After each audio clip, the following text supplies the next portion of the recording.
guys, it's Lizzie. Real quick, so I edited this video into 2 parts. This is part 2, specifically about medication. I'm going to put a link to part 1 directly in the description. It just talks about craving being manic, recovering after a manic episode, treatment compliance, kind of the ideology of taking meds, and just the truth about bipolar. There's gonna be some repeat from part 1 in case you only care about medication. So right here is the part of the video to go to in case you've already watched part 1 so that you won't have to watch any footage over again. Okay, go back to the video.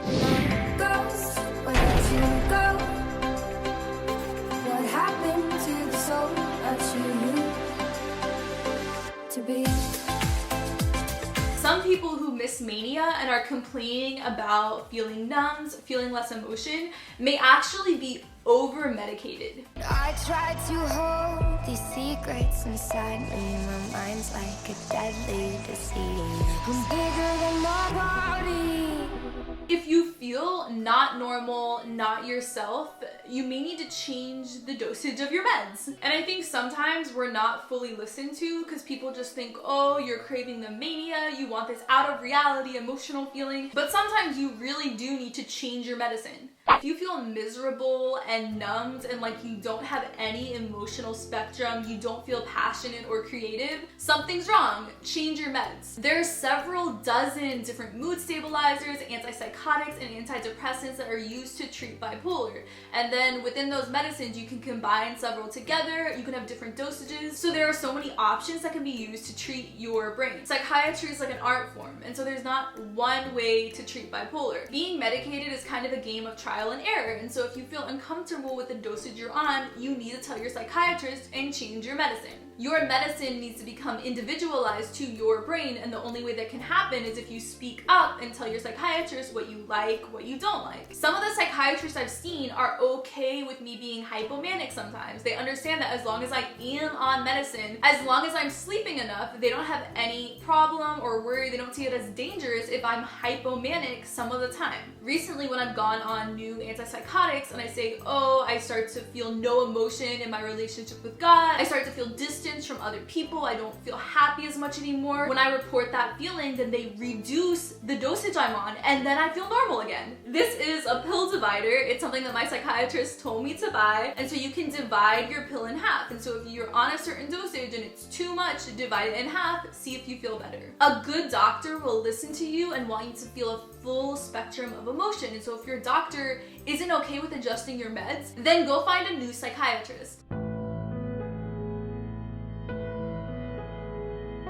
Depakote and lithium are 2 mood stabilizers. They're the strongest mood stabilizers for bipolar. If you want to be able to feel hypomanic a lot of the time, which is what I prefer, then do not take Depakote or lithium. Instead, go for the anti-seizure medicines. The ones that have worked really well for me are Lamictal and Trileptal, but it totally depends on your brain. But just do not go on Depakote or lithium if you want to be able to feel sort of manic a lot of the time. Lithium, for example, has less flexibility than some of the newer anti-convulsant, anti-seizure medicines that also work as mood stabilizers. At lithium, you're either at your therapeutic dose or you're not. There's less flexibility with that medicine, and Depakote as well just completely cuts out the mania.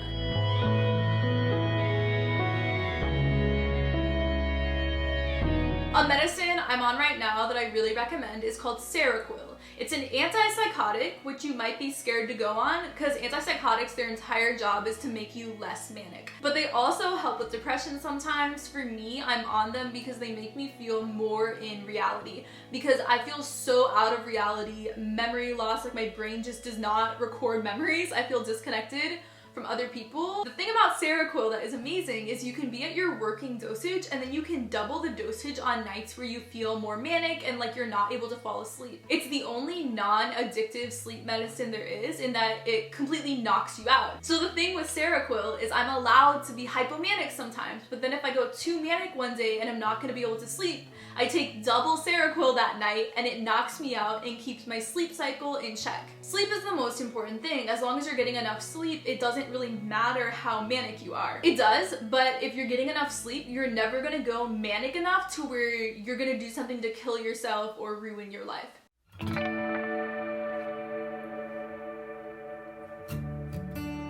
I'm on 3 different medicines right now, a mood stabilizer and 2 antipsychotics. But a lot of times my bipolar will break through that and I'll have that dopamine rush and flood of ideas and extreme emotion and hypersexuality and intensity. I'll still be able to feel a bit manic sometimes, even though I'm stabilized on meds. Meds block the amount of emotion you're able to feel. So if this is normal and this is really manic and this is hypomanic, you could be on a medicine that blocks you from ever going hypomanic, or you could be on a medicine that blocks you from just going full-blown manic. I hope that makes sense. I just don't want you guys to be super black and white and conclude that just because this one dosage of this one medicine made you feel super numb and not yourself, and therefore no meds at all, never seeing a therapist or psychiatrist again. Being impulsive like that is not wisdom. There's several dozen different medicines and you combine them in different dosages, and so just be patient, and within a few months you'll be able to feel alive and emotion and passionate,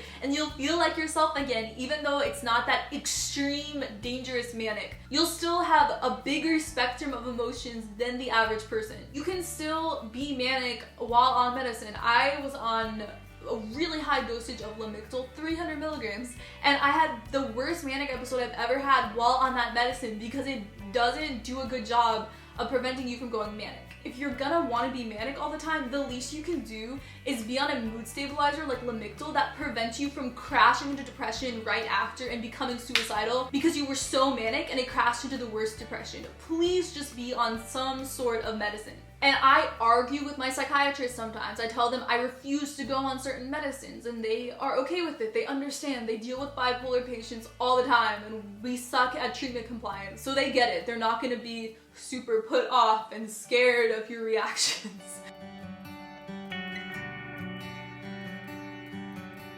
Really great treatment options. So there's this online therapy website where they have licensed therapists who you can Skype with essentially. You can do therapy from your home. You can get diagnosed with bipolar online. Obviously you have to pay for it, but they accept insurance, so it'll just be a $20, $30 copay. But there's a 1-week free trial with the link that I have below. They really just want people to get treatment and get diagnosed. So go to the link below, do a therapy session or several from your house for free, or continue doing it every week, whichever. If you've been watching my videos and think you're bipolar but have not talked to a professional yet, you really need to, and this BetterHelp online website is a really great option, especially since if you're in depression, it's a lot of times super hard to get out of bed, get out of the house, make appointments. You don't even have to get out of bed to do therapy.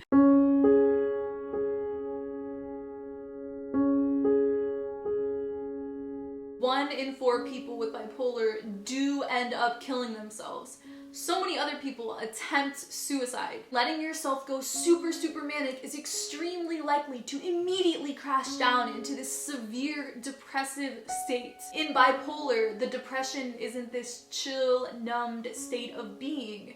It wants to kill you. And so take this seriously. Be scared of depression. Be scared of mania. If you were diagnosed with cancer, would you just opt out of chemo because it became uncomfortable? Or because you felt exhausted, less energy doing the chemo treatment? No! You would fight so hard. You would do whatever it takes to survive and you would trust your doctor. So treat this the same way. Bipolar is a terminal illness that you can die from.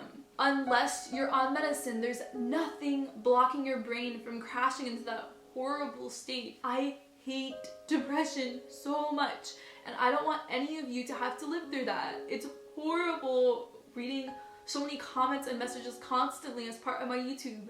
How many people have to suffer with this? And so if you have bipolar, please do not do that to yourself. You wouldn't let one of your friends take this drug that would make them crash into severe depression, so why are you not loving yourself in the same way? If you would only comply with treatment, it's so much less of a big deal, and you'll forget you're bipolar and you'll feel normal and feel like yourself and have this beautiful spectrum of emotion, live a flourishing life, have healthy relationships. But you have to comply with treatment. You have to stay medicated. I love you guys so much, and I will see you in my next video. Bye! I can see you scared of your emotions. I can see you hoping you're not hopeless. So why can't you show me? Why can't you show me? I can see you looking for just distractions. I can see you're tired of the acting, so why can't you show